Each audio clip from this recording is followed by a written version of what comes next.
Polio தாக்கத்திலிருந்து குழந்தைகளை காக்கும் பொருட்டு இன்று உலக போலியோ ஒழிப்பு தினம் கடைபிடிக்கப்பட்டு வருகிறது.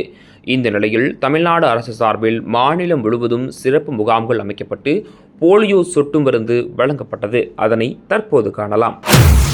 உலக போலியோ ஒழிப்பு தினத்தை முன்னிட்டு ஈரோடு காந்திஜி ரோட்டில் அமைந்துள்ள நகர்ப்புற ஆரம்ப சுகாதார நிலையத்தில் போலியோ சொட்டு மருந்து முகாம் நடைபெற்றது. இந்த சிறப்பு முகாமில் கைத்தறி துணிநூல் மற்றும் காகிதத்துறை அமைச்சர் விஜய் பாலாஜி நேரில் கலந்து கொண்டு குழந்தைகளுக்கு போலியோ சொட்டு மருந்தினை வழங்கி முகாமினை தொடங்கி வைத்தார்.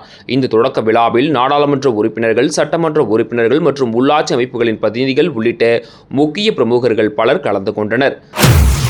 இதேபோல் கோவை மாவட்டம் பொள்ளாச்சி மகாலிங்கபுரம் சமத் ராம ஐயங்கர் அரசு மேல்நிலைப் பள்ளியில் போலியோ சொட்டு மருந்து சிறப்பு முகாம் நடைபெற்றது.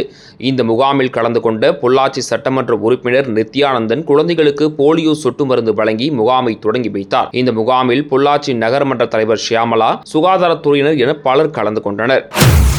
இதேபோல் தஞ்சாவூர் கல்லுக்குளம் அரசு சுகாதார நிலையத்தில் போலியோ சொட்டு மருந்து முகாம் நடைபெற்றது. இதில் தஞ்சை சட்டமன்ற உறுப்பினர் சரவணன், மாநகராட்சி பொறுப்பு மேயர் அஞ்சுக்கும் பூபதி ஆகியோர் கலந்து கொண்டு முகாமை தொடங்கி வைத்தனர். இதில் இந்த பகுதியில் உள்ள 5 வயதுக்குட்பட்ட குழந்தைகளுக்கு போலியோ சொட்டு மருந்து வழங்கப்பட்டது. இதேபோல் தஞ்சை மாவட்டம் கும்பகோணத்தில் உலக போலியோ ஒழிப்பு தினத்தை முன்னிட்டு இன்று கும்பகோணத்தில் வேளாண் துறை அமைச்சர் வினோத் குழந்தைகளுக்கு சொட்டு மருந்து செலுத்தி முகாமை துவங்கி வைத்தார். இதில் ஏராளமான குழந்தைகள் முகாமில் கலந்து கொண்டு பயன்பெற்றனர். இதேபோல் திருவண்ணாமலை அண்ணாமலையர் கோவிலில் ஞாயிற்றுக்கிழமை விடுமுறை தினமான இன்று ஆயிரக்கணக்கான பக்தர்கள் சாமி தரிசனம் செய்ய வந்திருந்தனர். இந்த நிலையில் ராஜகோபுரம் மற்றும் திருமஞ்சன கோபுரம் ஆகிய 2 இடங்களில் மருத்துவ முகாம்கள் அமைத்து கோவிலுக்கு வரும் குழந்தைகளுக்கு தமிழக அரசு சார்பில் போலியோ சொட்டு மருந்து வழங்கப்பட்டது. தேசிய போலியோ சொட்டு மருந்து வழங்கும் முகாம் புதுக்கோட்டை புதிய பேருந்து நிலையத்தில் நடைபெற்றது. முகாமில் தமிழ்நாடு தொழில்நல வாரியம் மற்றும் திறன் மேம்பாட்டுத்துறை அமைச்சர் முகமது பர்வேஸ் கலந்து கொண்டு குழந்தைகளுக்கு போலியோ சொட்டு மருந்து வழங்கி முகாமை தொடங்கி வைத்தார். முகாமில் ஏராளமான குழந்தைகளுக்கு போலியோ சொட்டு மருந்து வழங்கப்பட்டது.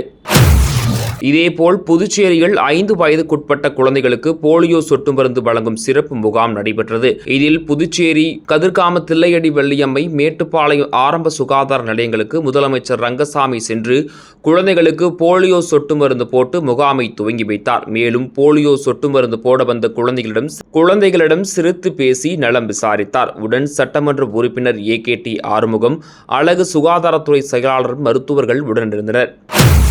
இதேபோல் தூத்துக்குடி மாநகராட்சிக்குட்பட்ட நகர்ப்புற ஆரம்ப சுகாதார நிலையத்தில் குழந்தைகளுக்கு போலியோ சொட்டு மருந்தை மேயர் ஜெகன் பெரியசாமி வழங்கி தொடங்கி வைத்தார். இதைத் தொடர்ந்து தூத்துக்குடி மாநகராட்சி உட்பட ஆரம்ப சுகாதார நிலையங்கள், மருத்துவமனைகள், பேருந்து நிலையங்கள் உள்ளிட்ட மக்கள் கூடும் இடங்களுக்கு குழந்தைகளுக்கு சொட்டு மருந்து வழங்கப்பட்டது.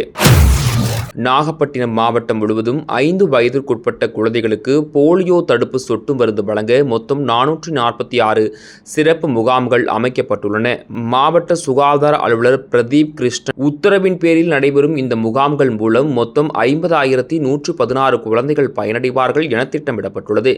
இந்த நிலையில் உலக புகழ்பெற்ற வேளாங்கண்ணி பேராலய முகப்பில் அமைக்கப்பட்டுள்ள முகாமை கீழ்வேலூர் சட்டமன்ற உறுப்பினர் லதா, வேளாங்கண்ணி பேரூராட்சி தலைவர் டயானா சர்மிளா, துணைத் தலைவர் தாமஸ் ஆல்வா எடிசன் ஆகியோர் குழந்தைகளுக்கு சொட்டு மருந்து கொடுத்து துவங்கி வைத்தனர். இந்நிகழ்வில் மாவட்ட நோய் தடுப்பு அலுவலர் மருத்துவர் அருண்பதி, வட்டார மருத்துவ அலுவலர் சேஷாத், மருத்துவர் ஐஷா மரியம் உள்ளிட்ட பலர் பங்கேற்றனர். இதேபோல் வேலூர் சின்ன அல்லாபுரம் அங்கன்வாடி மையத்தில் காட்பாடி மற்றும் வேலூர் ஆகிய தொகுதிகளின் சட்டமன்ற உறுப்பினர்கள் போலியோ சொட்டு மருந்து முகாமினை துவங்கி வைத்தனர். மேலும் முகாமில் விடுபடும் குழந்தைகளுக்கு ஜூன் 29 முதல் ஜூலை 4 வரை களப்பணியாளர்கள் வீடு வீடாக சென்று போலியோ சொட்டு மருந்து வழங்க உள்ளனர். எனவே பிறந்த பச்சிளம் குழந்தைகள் முதல் 5 வயது வரை உள்ள அனைத்து குழந்தைகளுக்கும் ஏற்கனவே போலியோ சொட்டு மருந்து வழங்கப்பட்டிருந்தாலும் இம்முறையும் தவறாமல் சொட்டு மருந்து செலுத்திக் கொள்ளுமாறு மாவட்ட நிர்வாகம் சார்பில் தெரிவிக்கப்பட்டுள்ளது.